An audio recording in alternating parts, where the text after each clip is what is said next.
Hamas को Israel किसी भी कीमत पर छोड़ेगा नहीं, चाहे खून की नदियां क्यों ना बहानी पड़े। दुनिया भले इजराइल को भला बुरा कह ले, लेकिन बेंजामिन नेतन्याहू को इसकी तनिक भी फिक्र नहीं है। गाजा में अभी खूनी खेल जारी रहेगा। राफा में कत्लेआम के बाद पूरी दुनिया में इजराइल की जंग हसाई सी हो गई है। राफा में कत्लेआम के बाद पूरी दुनिया में इजराइल की जंग और भी ज्यादा बढ़ गई है। इजराइल के अपने साथी भी उसकी आलोचना कर रहे हैं, मगर इजराइल अपने कसम पर पूरी तरह से कायम है। इजराइल ने हमास को खत्म करने की जो कसम खाई है उसे पूरा करके ही वह दम लेगा। इजराइल को इसमें कितना समय लगेगा, इसे लेकर नई जानकारी भी सामने आई है। इजराइल ने खुलकर के बताया है कि गाजा में अभी 7 महीने और भी ज्यादा जंग चलेगी।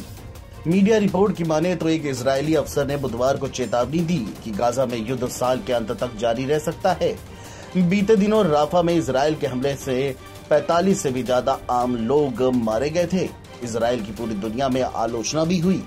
इसके बाद लगा कि इजराइल युद्ध खत्म कर देगा, मगर अब इजराइल ने साफ तौर पर कह दिया है कि अभी गाजा में युद्ध 7 महीने और चलेगा। इजराइल के राष्ट्रीय सुरक्षा सलाहकार तोजांची हनगबी ने माने तो इजराइल के वार कैबिनेट ने साल 2024 को कॉम्बैट ऑफ ईयर यानी लड़ाई का साल घोषित किया है।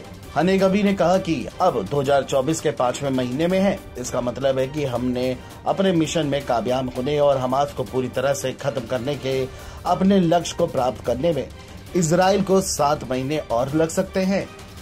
इजरायली अफसर की ये टिप्पणी ऐसे वक्त में आई है जब सेंट्रल राफा में ऑपरेशन शुरू होने के बाद पहली बार इजरायली टैंक देखे गए। इजरायली सैनिक लगातार दक्षिण गाजा शहर की ओर बढ़ रहे हैं। हालांकि राफा में इजरायली आक्रमण के खिलाफ पूरी दुनिया गोलबंद है। लगातार इजराइल पर दुनिया प्रेशर भी बना रही है, मगर बावजूद इसके इजराइल राफा में हमास के खिलाफ जंग में आगे बढ़ रहा है। इससे पहले इजरायली सरकार का यह मानना था कि राफा में उसके सैनिकों का प्रवेश करना ही युद्ध का अंतिम पड़ाव होगा, मगर अब जिस तरह से इजरायली सैनिकों का एक्शन दिख रहा है, ऐसे में लग भी ये नहीं रहा है कि गाजा में खूनी खेल अभी खत्म होगा। बता दें कि पिछले साल अक्टूबर में हमास ने इजराइल पर हमला कर दिया था। इसमें करीब 1200 लोग मारे गए थे। हमास ने करीब 250 इजरायलियों को बंधक बना लिया था, जिसके बाद इजराइल के पलटवार की बारी थी। इजराइल ने गाजा में एक विनाशकारी आक्रमण शुरू किया। इजराइल के ताबड़तोड़ हमलों में अब तक 36,000 से भी ज्यादा फिलिस्तीनियों की जान जा चुकी है। बेंजामिन नेतन्याहू ने हमास को खत्म करने की कसम खाई है और यही वजह है कि वो दुनिया की आलोचना की चिंता भी नहीं कर रहे हैं। वहीं इजराइल का वार कैबिनेट भी अभी चाहता है कि राफा में इजराइल का एक्शन जारी रहे। इजराइल ने अपने बंधकों को मुक्त करा लिया है, मगर अब हमास का विनाश ही इजराइल का आखिरी मकसद है। इजराइल के बढ़ते वैश्विक आक्रोश के बावजूद अपने सैन्य हमले को जारी रखा है।